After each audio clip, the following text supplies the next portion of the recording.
Hello friends, welcome to Saumya learning. Friends, आज हम लोग क्लास 8 इंग्लिश के supplementary reader it's so happened का first chapter how the camel got its hump का question answers देखेंगे। So friends, हम लोग इस वीडियो को शुरू करने जा रहे हैं। वीडियो शुरू करने से पहले मेरी आपसे रिक्वेस्ट है कि अगर अभी तक आपने हमारे चैनल को सब्सक्राइब करके इस वीडियो को लाइक नहीं किया, इस वीडियो के कमेंट बॉक्स में कमेंट नहीं किया और इस वीडियो को अपने दोस्तों के साथ शेयर नहीं किया, तो जल्दी से ये सब कर लीजिए। और दोस्तों, इस चैप्टर का पिछला वीडियो जिसमें हम लोगों ने इस चैप्टर की ब्रीफ समरी पढ़ी थी, उसका लिंक आपको डिस्क्रिप्शन में मिल जाएगा। अगर आपको उस वीडियो को देखने का मन करे तो आप लोग उस वीडियो को भी ज़रूर देखिएगा और हाँ, उसे भी लाइक कर दीजिएगा। सो चलिए हम लोग आज की अपने इस वीडियो को शुरू करते हैं। हमारा फर्स्ट क्वेश्चन है, what tasks do you think were assigned to the dog and the ox? यानी कि आपके हिसाब से उस कुत्ते को और उस बैल को क्या काम सौंपा गया था? तो इसका उत्तर है, the dog was assigned the task of fetching and carrying, the ox was made to plough the fields. यानी कि उस कुत्ते को किसी भी सामान को जाकर लाने का और उसके बाद उसे कैरी करने का काम मिला था। साथ ही साथ बैल को हल जोतने का काम मिला था। अब हम लोग बढ़ेंगे अपने सेकंड क्वेश्चन की तरफ। Why did the camel live in the middle of the desert? यानी कि ऊंट उस रेगिस्तान के बीचों बीच क्यों रहता था? The camel lived in the middle of the desert because it didn't want to work. वो ऊंट रेगिस्तान के बीचों बीच इसलिए रहता था क्योंकि वह काम नहीं करना चाहता था। अब हम लोग बढ़ेंगे अपने थर्ड क्वेश्चन की तरफ। What made the dog, the horse and the aux very angry? यानी कि किस चीज़ ने उस कुत्ते को, उस घोड़े को और उस बैल को इतना गुस्सा कर दिया? The dog, the horse and the ox were angry because man, their master, told them to work double time to make up for the camel's idleness. यानी कि दोस्तों, उस कुत्ते को, उस घोड़े को और उस बैल को इस बात ने गुस्सा किया कि उस आदमी ने, जो कि उनका मालिक था, उसने उन तीनों को डबल टाइम काम करने को कहा ताकि वो ऊंट जो अपना आलस कर रहा है उसका भी काम हो सके, उसके हिस्से का भी काम पूरा हो सके। How did the jinn know the horse was complaining against the camel? कैसे जिन को ये बात पता चला कि वो घोड़ा उसी ऊंट के बारे में कंप्लेन कर रहा है, शिकायत कर रहा है? Answer, the jinn was the master of deserts, so he was able to know easily who the animal with a long neck and long legs was. यानी कि वो जिन सभी के सभी जितने भी रेगिस्तान थे उन सब का मालिक था, इसीलिए वो इस बात को जानने में समर्थ था कि वो कौन सा जानवर है जिसकी लंबी गर्दन है और लंबे लंबे पैर हैं। ये तो पेज नंबर 3 का कॉम्प्रहेंसन चेक के क्वेश्चंस थे। अब बढ़ेंगे पेज नंबर 5 के कॉम्प्रहेंसन चेक के क्वेश्चंस की तरफ। सो उसका फर्स्ट क्वेश्चन है, the camel was looking at his own reflection in the pool, what does it suggest to you about the camel?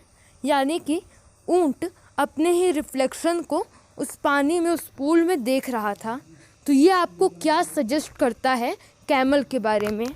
Answer, the statement suggests that the camel loved its own image in the pool, perhaps he considered himself handsome looking. यानी कि ये जो line है ये इस बात की तरफ इशारा करती है कि कैमल उस पूल में अपनी इमेज को देख रहा था और उससे काफ़ी अच्छा लग रहा था और इसीलिए वह अपने आप को बहुत ही हैंडसम लुकिंग मानता था। सेकंड क्वेश्चन है, the camel sad hump repeatedly, how did it affect him? यानी कि वो जो ऊंट था वो बार बार हम्प कहता था और इससे उसके ऊपर कैसे अफेक्ट पड़ा? The word hump annoyed the djinn. यानी कि ये जो हम्प वर्ड था इससे जिन परेशान हो गया। He turned hump into the hump on the camel's back. वो जो हम्प हम्प कहता था उसे उस जिन ने हम्प में बदल दिया, जो कि कैमल के बैक यानी कि पीठ पर आ चुका था। हम्प कैमल के पीठ पे आ चुका था। अब बढ़ेंगे हम लोग थर्ड क्वेश्चन की तरफ। What according to the jinn was the use of the hump, यानी कि जिन के मुताबिक उस हम्प का क्या यूज़ था, क्या इस्तेमाल था, क्या उसके फ़ायदे थे। The camel's hump contained food material, वो जो ऊँट का हम्प था वो खाना को रखता था। It help the desert animals go without any food for 3 days, यानी कि उस हम्प की मदद से वो ऊँट 3 दिनों तक बिना खाए जीवित रह सकता था। अब हमारा चौथा क्वेश्चन है dash he has never yet learn to behave.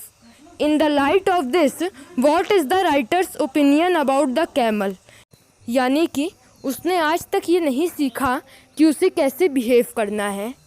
इस बात के आधार पर आप बताइए कि राइटर का क्या ओपिनियन है कैमल के बारे में।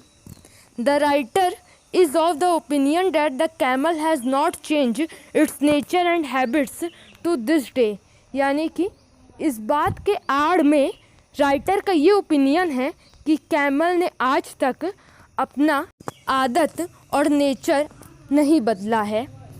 अब हम लोग एक्सरसाइजेस करने वाले हैं। Can this story be factually true, क्या ये स्टोरी सही हो सकती है।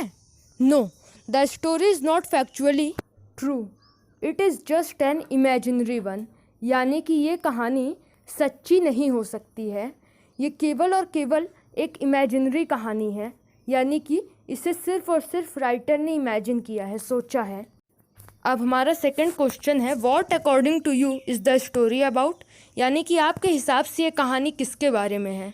First, how the world began, यानी कि कैसे दुनिया की शुरुआत हुई। Second, why everyone should do his और her share of work seriously, क्यों सभी को अपना अपना काम अच्छे से करना चाहिए।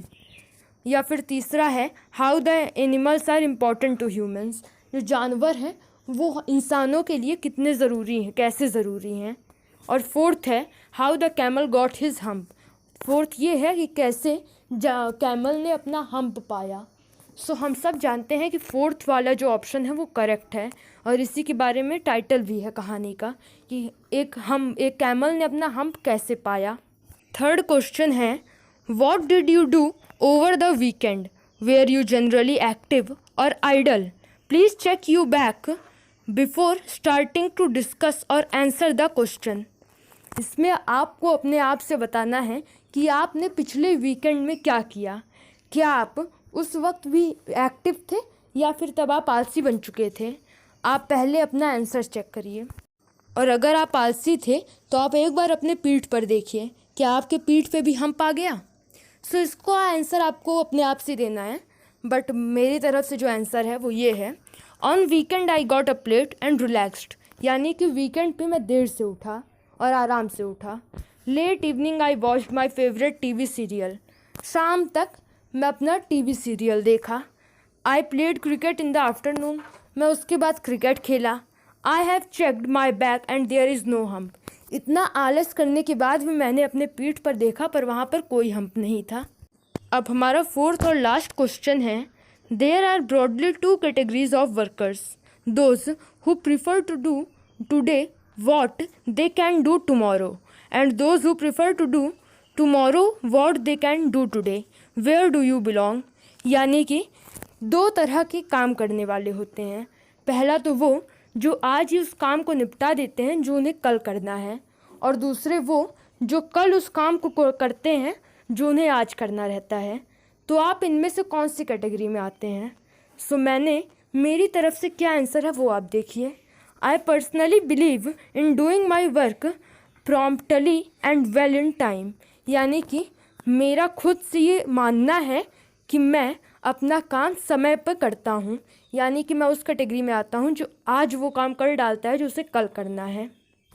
तो दोस्तों यही थे इस चैप्टर के क्वेश्चन आंसर्स। अगर आपको ये वीडियो अच्छा लगा हो तो फिर से कहता हूँ लाइक कर दीजिएगा, हमारे चैनल को भी सब्सक्राइब कर दीजिएगा। Thank you friends, bye bye.